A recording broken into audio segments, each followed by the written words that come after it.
senhor já deve ter percebido, não tenho nada em comum com isso que está aí. Aliás, discordo radicalmente de tudo. Por isso nunca fui político. Jamais aceitei o elitismo da direita, a desordem da esquerda, nem a falsa democracia. Meu nome é Enéas. Povo do Brasil, eu denuncio aqui que o sistema eleitoral brasileiro é uma fraude. Eu denuncio aqui que o sistema eleitoral brasileiro é uma mentira.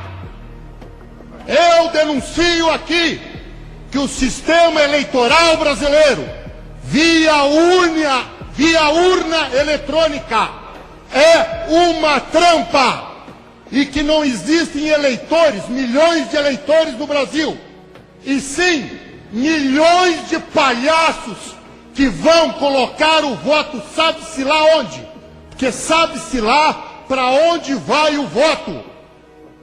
Eu denuncio que os programas já estão preparados para criar quem vai ganhar e quem vai perder a eleição. E no decorrer do meu mandato, eu vou provar dia a dia nesta tribuna. O sistema eleitoral brasileiro é uma farsa e é uma mentira. Não existe em lugar nenhum do mundo. O Paraguai devolveu as urnas. Na Alemanha é inconstitucional. Em Portugal fazem piadas. E nos Estados Unidos, inadmissível.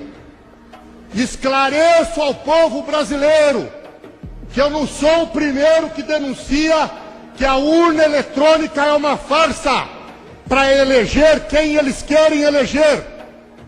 O John Herman falou, morreu. O Enéas falou, morreu. O Clodovil falou, morreu. Povo do Brasil, eu ainda estou vivo. Mas os senhores estão convidados, que já estou recebendo ameaça de tudo quanto é lado, se trouxer as provas das fraudes. Vou trazer. E o promotor público em Ribeirão Preto, doutor Cirilo, é testemunha de que o sistema eleitoral brasileiro é uma fraude. Hoje, as lideranças, padre, hoje, a liderança, meus amigos do Nordeste aqui presentes, não nascem mais nas lutas, nas brigas, nas ruas, nas disputas, e sim são esse aqui é o grande. Tudo está combinado. Quem vai ganhar e quem vai perder. Este candidato a vereador teve 168 votos na última eleição, mas na quarta zona da sexta sessão eleitoral, nenhum. Curioso é que ele vota lá. O senhor tem certeza que não errou o número? Com certeza. Quando saiu o resultado, o espanto. Em casa, 15 pessoas votaram em uma mesma vereadora, mas a candidata da família não recebeu um voto sequer. Eu daqui votou tudinho, não sei aonde foi. Em regiões mais afastadas das grandes capitais, a situação é parecida. Muita gente desconfia do destino do voto. Modernas urnas eletrônicas são capazes de transformar o que se enxerga na tela em outra coisa. É o que afirma quem entende de tecnologia e informática. É possível você querer votar no candidato e a urna registrar que você votou em outro. Basta que arquivos programados para isso sejam colocados na urna eletrônica. Estes irmãos descobriram indícios de fraude nas eleições de Caxias. Um é analista e administrador de sistemas. O outro, programador, especialista em segurança da informação. Com permissão judicial, checaram urnas de 10 sessões eleitorais. Em um relatório, concluíram que houve manipulação dos equipamentos. A caixa preta dessa urna, ela revelou que elas foram ligadas antes da eleição, em um ato totalmente estranho. Esta é a lista de códigos digitais de uma urna no dia 15 de setembro. 10 dias após as eleições, os arquivos eram outros. Se houver algum problema externo da Justiça Eleitoral, certamente está caracterizada a violação. Pedimos para 2 especialistas de São Paulo analisarem os papéis e os relatórios. Alexandre Hashimoto é mestre em Sistemas Integrados, Microeletrônica e em Tecnologia pela Universidade de São Paulo. o programa foi totalmente alterado, antes das pessoas votarem. Amilcar Brunazzo é engenheiro formado pela USP, especializado em segurança de dados. Desde 2000 investiga o comportamento de urnas eletrônicas. A hora que tem programa lá dentro que ninguém sabe de onde veio, eu não sei o que o programa faz. Ele pode fazer qualquer coisa, pode desviar voto, pode identificar voto. As fraudes são diversas, tanto em caixas eletrônicos como em urnas eletrônicas. Produto este que é passado pelo TSE e por algumas pessoas como um produto inviolável. Eu sempre falo isso às pessoas, Roberto, Daniel, que o importante é as pessoas refletirem, principalmente o porquê. Essa tecnologia implantada no Brasil, em vários países do terceiro mundo, com alto índice de corrupção, não é utilizada nos Estados Unidos, justamente a sede da empresa. Então as fraudes são diversas. Eu poderia ficar aqui enumerando tantos fraudes em caixas eletrônicos como em urnas eletrônicas, mas as mais comuns são aquelas que o mesário concernado com o outro, ele muda os votos num determinado momento da eleição. Existem também aquelas que algumas pessoas descobriram que projetando um bug, ou seja, bug é um defeito, alguma coisa na urna durante o processo eletivo, ele no final do dia ele consegue transmitir os votos do papel para a urna eletrônica, além de outras fraudes um pouquinho mais complicadas tecnicamente. Na realidade, a Diebold é um nome fantasia. Existe Diebold Brasil, Procomp Comércio e Serviço, Procomp Eletrônica e outros tipos de nomes. Eu trabalhava na prefeitura de Osasco, lotado num departamento da Polícia Judiciária, uma delegacia de polícia. Eu ouvi uma conversa de alguns policiais que a empresa necessitava, estava fazendo algumas investigações, alguns policiais realmente faziam alguns bicos relacionados à empresa, clonagem de cartão, e eu me antecipei e liguei. Foi feita uma reunião previamente, eu passei algumas situações, então eu adentrei a empresa, recebi um bom salário, eu tinha informações privilegiadas. Por quê? Porque eu estava dentro da empresa, diferente das pessoas que trabalham no TSE ou que trabalham em qualquer outro segmento ou na própria polícia. Porque eu dormia com a urna e com o caixa eletrônico. Tudo o que eu precisava saber, eu tinha nas minhas mãos, não só eu, como outras pessoas também. Então eram passadas as informações para mim e eu saía a campo.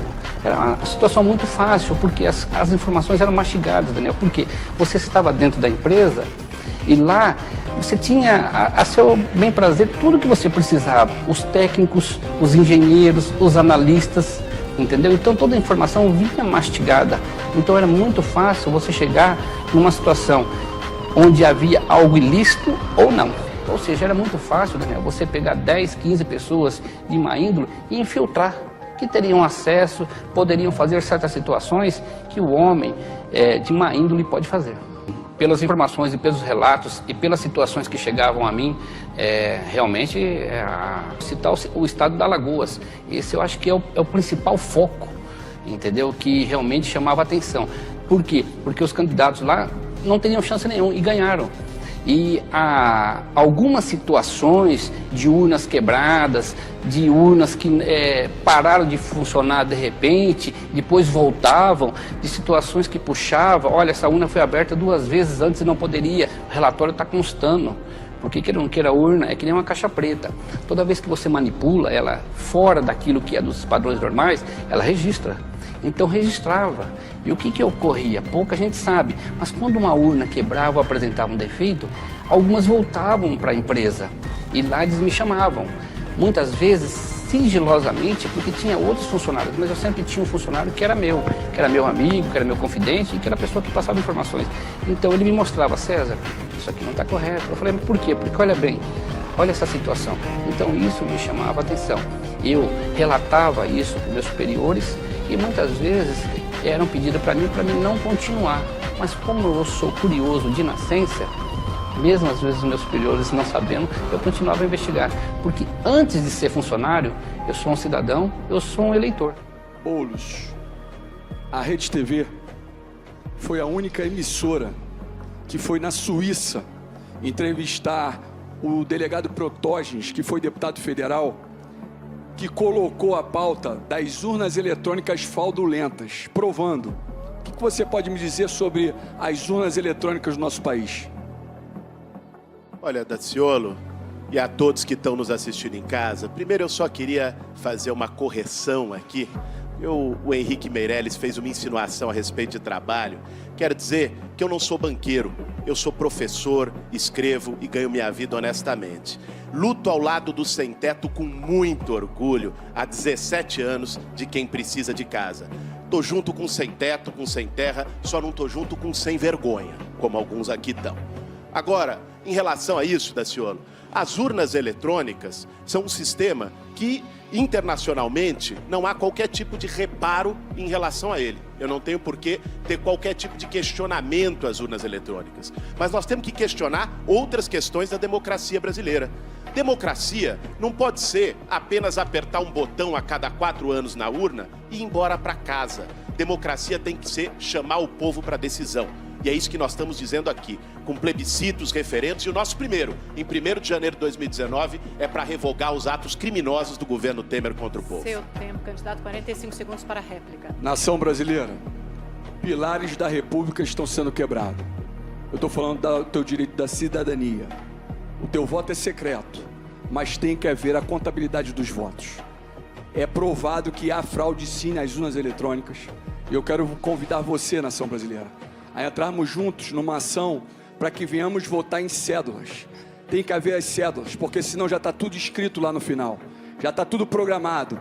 Já tem um candidato da nova ordem mundial para entrar no país. E não fique pensando que isso é teoria da conspiração, não. Porque que tinha uma lei federal que era para votar o voto impresso e não colocaram e tiraram ela. Como é que fizeram isso e por que fizeram isso? Vamos votar em cédulas, para a honra e glória do Senhor Jesus. Sua tréplica, candidato. Olha, a grande questão, e isso sim pode fraudar e alterar o resultado de uma eleição, é a influência do poder econômico. Vamos falar o português claro para quem está nos ouvindo. Historicamente no Brasil, e muita gente aqui foi eleita desse jeito, candidato foi financiado por empreiteira, por banqueiro, por agronegócio, e chegou lá financiado por essa turma. Quando chegou, atendeu o interesse de quem pagou e não de quem votou. Nós temos que acabar com essa esculhambação. Por isso a nossa campanha não aceita R$1 dessa gente. A nossa campanha é feita por quem acredita nela. Não dá para ficar com o rabo preso com os donos do poder econômico determinando